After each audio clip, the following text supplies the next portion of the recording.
اس میں جس چیز کی ترغیب دی گئی ہے وہ یہ ہے کہ انسان اچھے اعمال کی طرف دوڑ رہا ہے،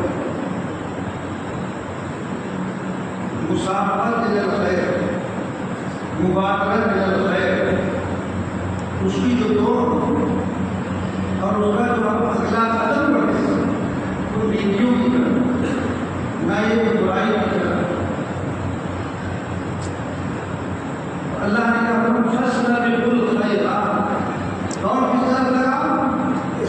اچھائیوں کی طرف، نیکیوں کی طرف۔ اسی لیے حدیث میں بھی کہا ہے ریاض الصالحین اس میں اللہ نے باپ یہ کہا کیا مبادرت الی الخیر، نیک کاموں کی طرف دوڑ۔ مومن کا یہ وسیلہ ہونا چاہیے اور یہ طریقہ ہونا چاہیے کہ جب بھی اسے کوئی کام ضرورت ہو تو خیر کا، جب بھی کوئی کام اس کے ذریعے وجود میں آئے تو خیر کا کام اس کے ذریعے وجود میں آئے، وہ شر کے وجود کا سبب نہ بنے، اس کی کام شر کی طرف نہیں خیر کی طرف ہونی چاہیے۔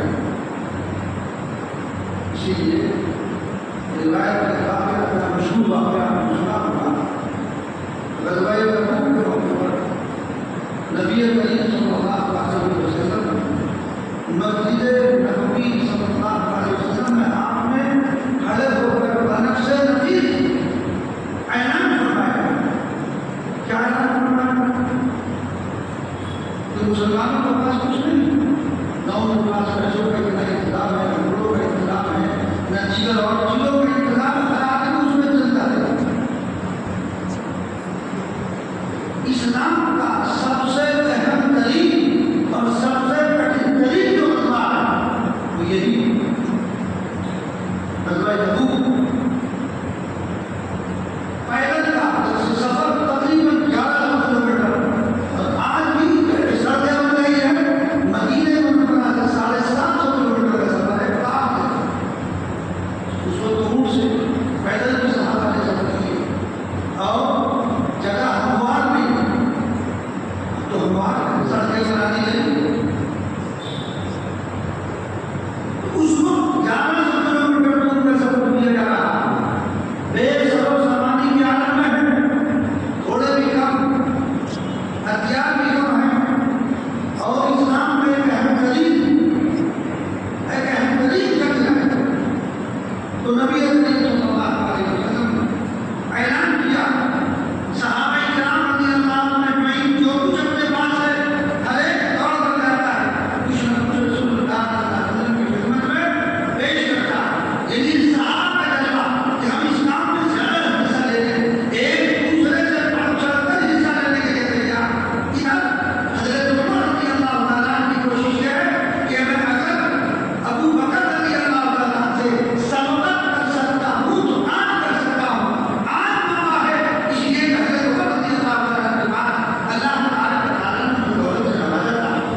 ایک رات گزرے میری زندگی کے سارے اعمال تم لے لو.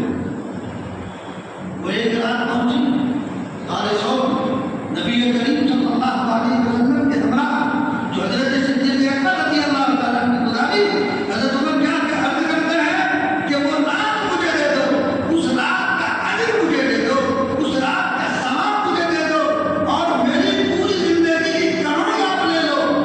یہ تھا جذبہ صحابہ. ہمارا جذبہ کیا؟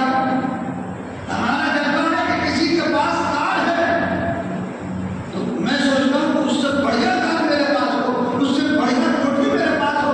ہماری مسابقت جو ہے وہ دنیا میں، ہماری جو مبادلت ہے وہ کائم ہے، وہ دنیاوی امور کے اندر ہے، دینی امور میں نہیں. ہماری مسابقت قائم ہے کہ آج گلشن کریم کو کھانا کھانے جانا ہے. کہاں جا رہا ہے؟ آج گلشن وہ کراچی بریلی چلنا ہے، وہ کراچی کہاں جانا ہے؟ کاشی پور سے جانا ہے. یہ اس چیز میں ہماری مسابقت ہے، جس چیز میں مسابقت ہونی چاہیے تھی اس میں کہیں ہے. اور یاد رکھو یہ جو دولت آپ کے پاس ہے اور آپ اس دولت کے نشے میں مجبور ہو رہے ہو کھانا کھانے کے لیے ان دور دور کے مقامات پر جا رہے ہو، یہ اس دولت کی نامدری ہے جو اللہ تبارک و تعالیٰ نے آپ کو عنایت فرما رکھی ہے. وہ دولت اللہ کے کام پر، اللہ کے حکم پر خرچ ہونے کی بجائے وہ ان تمام خوش نمائیوں کے اندر خرچ ہو رہی ہے. تو یاد رکھو جس طرح وہ دولت دینا جانتا ہے وہ اس کو دینا بھی جانتا ہے. مجھے تمہیں فاتح میں مبتلا کرنے میں سکھنے کی ضرورت نہیں ہے، وہاں تو حکم ہوتا ہے، جب ہوتا ہے تو ہو جاتا ہے. تو اس لیے اپنے پیسے کا بےجا استعمال مت کرو. تو مبادلت کہاں ہونی چاہیے؟ ایک کام کی طرف ہونی چاہیے. ہماری پیشکش نہ ہونی چاہیے کہ ہم جہیز سے معاشرے کو مٹا دیں گے، میرے یہاں شادی کی کوئی خوشی نہیں. سادہ طریقوں پر کسی کو کرنا ہے تو آ جاؤ، رشتہ منظور ہے ورنہ منظور نہیں ہے. معاشرے میں جو پھیلی ہوئی چیزیں ہیں ان تمام سے کٹ کر سنت کی اتباع کرتے ہوئے آگے بڑھتا ہے، پیش قدمی کرتا ہے، تو انشاءاللہ اس کا اجر تمہیں ملے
اپنی طرف طاقت ہو تو میں نمازی پڑھوں، طاقت اگر ہوتی تو میں چار کا اہتمام کرتا، طاقت اگر ہوتی تو میں معافی کا اہتمام کرتا جیسے تو میں نے کیا، لیکن اب نہیں کر پا رہا ہے، اس کو اجر دینا ہے، اس کے بڑھاپے کی وجہ سے، اس کی دلی خواہش، اس کے دل میں جو جذبہ اس کی وجہ سے، اس لیے دوستو ہماری مبادرت جو ہے، ہماری مسابقت جو ہے وہ نیک اعمال کی طرف ہونی چاہیے، برائیوں کی طرف نہیں ہونی چاہیے۔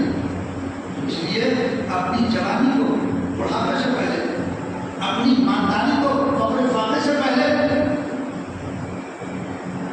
اور اپنی صحت کو بیماری سے پہلے، قبل اس کے کہ تم کسی بیماری کو مبتلا ہو جاؤ، کسی مہلک بیماری کو مبتلا ہو جاؤ، تو اس بیماری کے آنے سے پہلے اس صحت کو غنیمت جانو اور اس کو اللہ کا کام کرو۔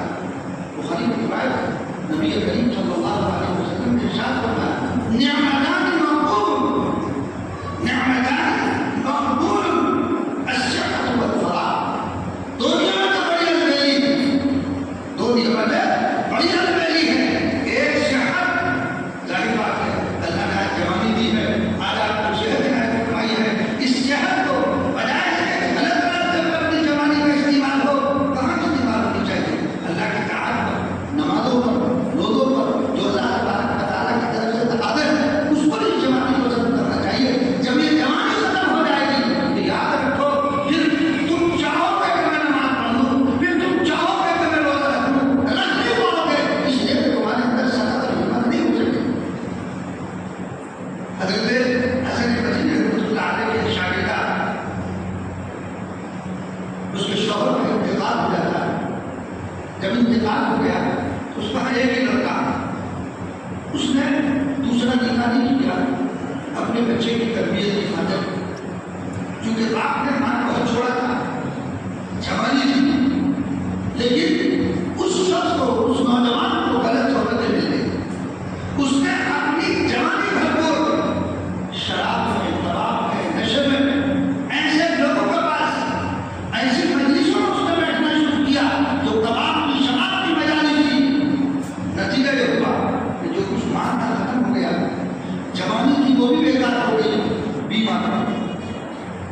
وہ شاگردہ حضرت حسن بصری رحمۃ اللہ علیہ کے پاس جاتی ہے اور جا کر کے حضرت حسن بصری رحمۃ اللہ علیہ سے کہتی ہے کہ میرا بچہ راہ سے ہٹا ہوا ہے، اس کو چل کر کچھ نصیحت کرتے ہیں، تشریف لے آتے ہیں، اس بچے کو سمجھاتے ہیں، بات مطلب ہے بچے کو بھی ساتھ لے کر جاتی ہے، لیکن وہ بچہ اپنی قدر سے ہٹتا نہیں ہے، وہ اسی قدر پر ہے۔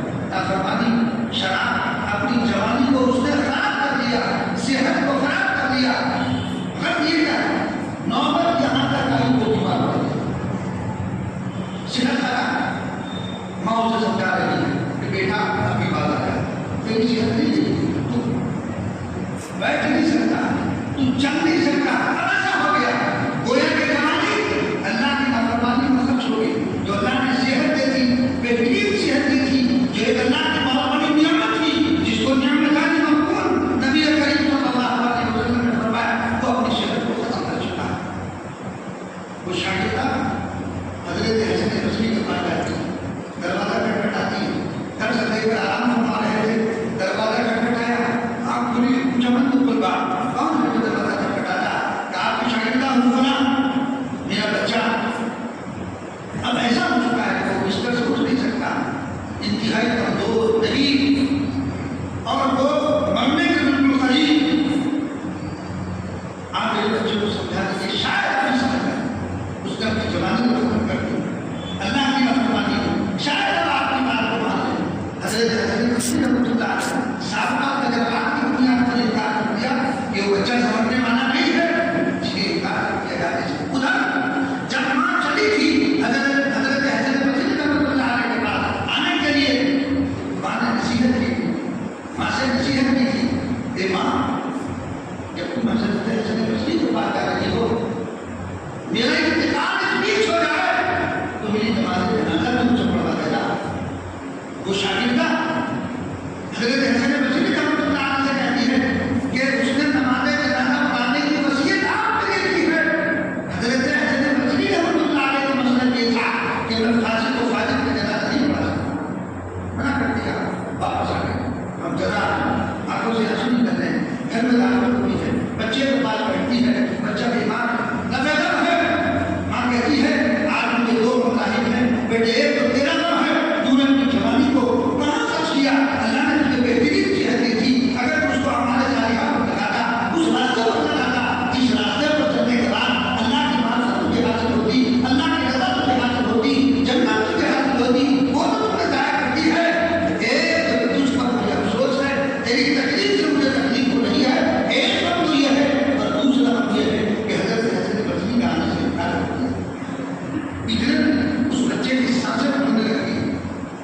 اس بچے کی سانس اکڑنے لگتی ہے. وہ بچہ کہتا ہے ماں شاید میرا آخری وقت آ گیا ہے, مجھے قبلہ کو کر دو. ماں بوڑھی ماں اپنے ہاتھوں سے اس کو چارپائی کو مجھے کرتی ہے اور قبلہ کو کرنے کے بعد کر میرے پیروں کو سیدھا کر دو. پیروں کو سیدھا کیا, جبڑے کو ملایا, کہا کہ ماں میرا وقت آ چکا ہے اور جب میں مر جاؤں تو میرے گلے میں دوپٹہ ڈال کر یہاں صحن میں گھسیٹنا.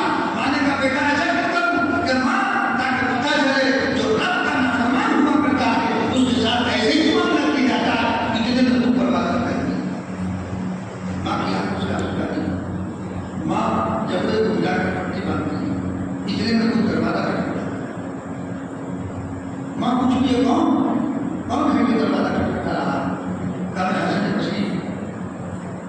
تھوڑی ہو جاتی دروازہ کھولتی ہے, دیکھا واقعتاً حضرت حسن بصری نے رسول اللہ علیہ وسلم شاگردہ نے کہا حضور آپ نے یہ کہا کرتے تھا, آپ نے تو منع کر دیا تھا ایسے, اب آپ کیسے تشریف لے آئے. کہا جس وقت میں نے منع کیا اس کے بعد میں لیٹ گیا تو مجھے گھر سے ایک آواز آئی, کوئی کہنے والا یہ کہہ رہا ہے اے حسن بصری تم میرے کیسے ولی ہو, ارے میرے ولی کا جنازہ رکھا ہوا ہے, جاؤ تمہارے جنازہ پڑھا کرا.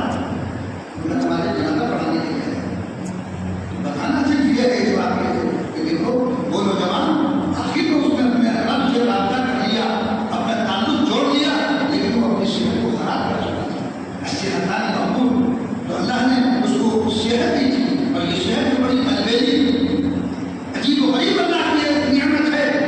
اس نعمت صحت کی قدر آدمی کو جب صحت مند رہتا اس وقت نہیں ہوتی.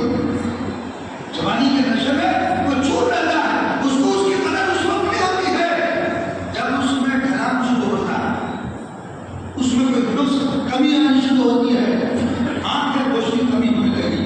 اب احساس کرو وہ یہ تو اللہ کی بہت بڑی نعمت ہے. اب لاکھوں روپے خرچ کر دینا چاہتا ہے اس کے پیچھے, کہتا ہے ڈاکٹر صاحب میری روشنی واپس آ جائے, لاکھوں روپے خرچ ہو جائے, کیسے واپس آ سکتے ہیں. اگر نعمت کی بات ہے تمام نعمت کی جو قدر ہوتی ہے اس کے ظاہر ہونے کی بات ہوتی ہے. اب یہ صحت کی جو نعمت تھی جو فری میں تمہیں ملی ہوئی تھی, اب اس میں زوال شروع ہوا, اب قدر ہونی شروع ہوئی. اب بیٹا بول رہا کہ اللہ میں نے اپنی جوانی کو گناہوں پر لگا دیا, میں نے اپنی جوانی کو عیاشی پر لگا دیا, میں نے اپنی جوانی اور صحت کو بدماشیوں پر لگا دیا. اے اللہ میں اب دعا کرتا ہوں, اب مجھے معاف فرما دیجیے, مجھے نماز کی توفیق دے دیجیے, مجھے روزے کی توفیق دے دیجیے, مجھے اعمال صالحہ کی توفیق دے دیجیے. جب اللہ نے تجھے صحت دے رکھی تھی تب تم نے اس کی قدر نہ کی, اب قدر کر رہا ہے. تو اسی لیے اللہ کے رسول صلی اللہ علیہ وسلم نے کیا فرمایا, دوڑ تمہاری کہاں ہو, اعمال صالحہ کی طرف ہو.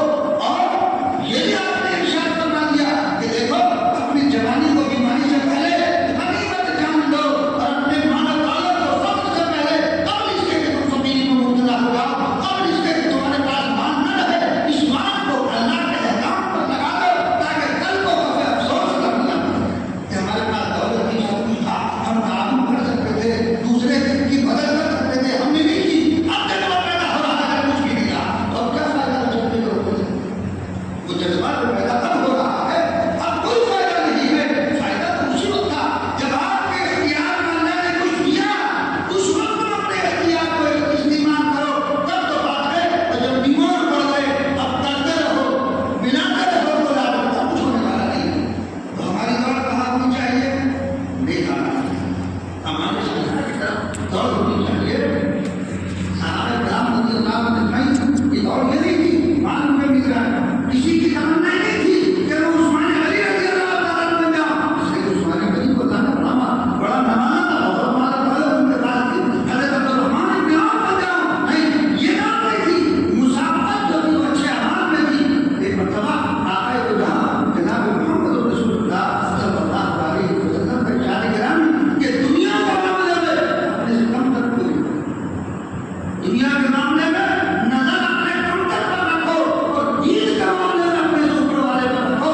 اس لیے کہ جب دین کے معاملے میں اپنے سے اوپر والے پر نظر ہوگی تو شوق ہوگا, عبادت کا شوق پیدا ہوگا کہ جس طرح یہ اللہ کے نزدیک ہو گئے, اللہ کا قرب ان کو مل گیا, مجھے بھی اسی طرح مل گیا. میں بھی نمازیں پڑھوں گا, پڑھائی کا اہتمام, نوافل کا اہتمام, تہجد کا اہتمام, یہ تمام اہتمام وہ کرے گا. حضرت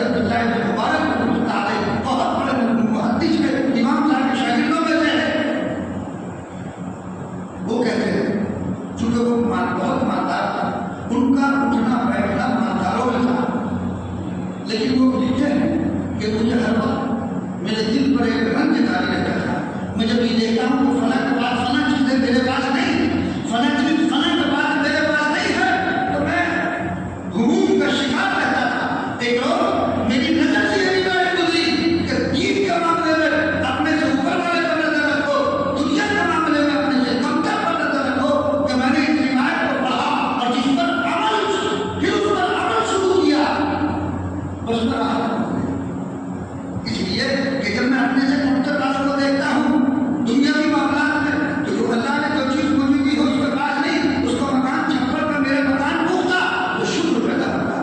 جب دنیا کے معاملے میں اپنے سے کمتر والے پر نظر رہے گی تو انسان کی طبیعت میں شکر پیدا ہوگا کہ اللہ تیرے لاکھ شکر ہے. فلاں کے پاس سائیکل ہے, مجھے موٹر سائیکل دے رکھی ہے, فلاں کے پاس موٹر سائیکل ہے, مجھے کار دے رکھی ہے, تو شکر پیدا ہوگا. اور دینی معاملے میں اوپر والے پر نظر ہوگی تو ایک شوق عبادت کا پیدا ہوگا کہ میں کسی طرح ان تک پہنچ جاؤں, ان جیسا بن جاؤں, ان سے آگے بڑھ جاؤں. تو عبداللہ ابن مبارک رحمۃ اللہ علیہ کا فرمان ہے بس طرح بس میں آرام ہو گیا, سکون ہو گیا. جو بے چینی میرے دل پر رہتی تھی, جو غموم کا میں شکار رہتا تھا, وہ غموم ایک دم سے چھٹ گئے. اب میں جو ہے آرام ہوں. اس لیے دوستو اللہ نے راحت رکھی ہے اس کے اندر. اگر آپ ہمارے دولت میں راحت تلاش کرنا چاہو گے تو میں راحت نہیں مل سکتی ہے. یاد رکھنا ایک بات, یہ جو دنیا ہے یہ مال, اس سے راحت کو نہیں خریدا جا سکتا. آپ اسباب راحت کو خرید سکتے ہیں, حقیقی راحت کس چیز کا نام ہے وہ کسی دکان پر نہیں ملا کرتی ہے. آپ بہترین کمرہ بنا لیں, ایئر کنڈیشن اس کے اندر لگا لیں, ساری سہولیات, یہ ہے اسباب راحت. جب بستر پر لیٹتے ہیں نیند نہیں آتی, اس نیند کو خریدا نہیں جا سکتا. یہ کسی اللہ کی دکان پر بکتی نہیں ہے. جو حقیقی راحت ہے وہ پیسوں سے نہیں ملا کرتی ہے. وہ کہاں ملے گی؟ وہ ملے گی اللہ کے ذکر میں, اللہ کی یاد میں, اللہ تبارک و تعالیٰ کا احکامات کی اتباع میں, وہاں یہ راحت ملے گی. یہ دنیا بگڑ سی ہی دنیا بگاڑی ہی, اس میں کچھ بھی نہیں. یہ پیسہ کا 100 کا نوٹ آپ کے ہاتھ میں ہے اور آپ کو بھوک لگ رہی ہے, اور 100 کا نوٹ کھا جائیں بھوک دور ہو جائے گا؟ بھوک دور نہیں ہو سکتی. اس کو خرچ کرو, خرچ کرنے کے بعد جب کھانا سامنے آئے گا تو بھوک ہوگی. معلوم ہوا کہ نفس دولت تمہاری بھوک کو نہیں مٹا سکتی ہے جب تک کہ اس کو خرچ نہیں کیا جائے گا.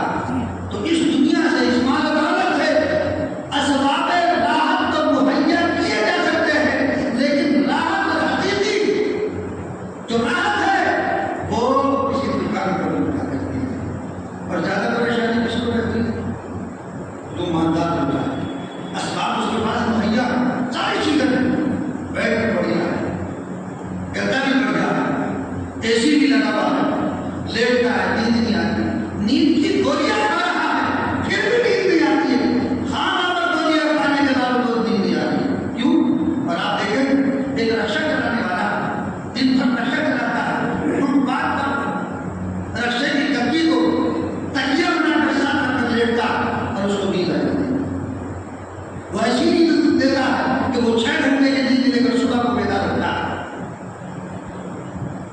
اور یہ گولیاں کھا کر پھر بھی نہیں دیا, گویا کہ یہ دولت کا نقوالہ بنا ہوا ہے. رات کے اس کا دن دماغ میں ٹینشن ہے کہ وہ الماری میں مال رکھا ہوا ہے, زیور رکھا ہوا ہے. آج کل چوروں کا زمانہ ہے, ڈکیتوں کا زمانہ ہے, کہ ڈکیت نہ آ جائے, کہ چور نہ آ جائے. مالدار تو سبھی ہوتے ہیں, غریب ہوتے ہیں, اس کو کوئی پرواہ نہیں, وہ تو بنداس ہوتا ہے, اسے کوئی خبر نہیں. جنید بغدادی رحمۃ اللہ علیہ, ان کے گھر میں چور آ گئے, ظاہر بات ہے کہ وہاں کچھ بھی نہیں تھا, ہڈی پرانی گاڑیاں, سامان پرانا, چور سب کچھ دیکھ کر واپس جانے لگے. جنید بغدادی رحمۃ اللہ علیہ تو جھاڑی بچ جائے, فرمایا چوروں کو آواز دی کہ یہاں دنیا تو تمہیں ملی ہے, اگر نہیں جانا چاہتا کیا فرمایا, دنیا تو ملی نہیں, اگر دین چاہیے تو آ جاؤ. تم نے چوروں کو سب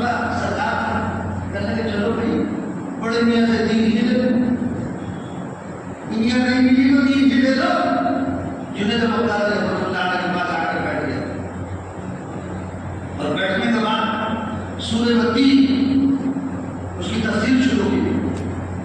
جب اس کی تفسیر شروع کی سب تائب ہو کر اٹھے. حضرت اب تک تو غلطی ہو گئی, آئندہ کبھی ہم چوری اٹھ کے کہیں گے. وہ اللہ والے بن گئے سارے ایک ہی وجہ سے, ایک ہی بیٹھک میں سارے کے سارے اللہ والے بن گئے.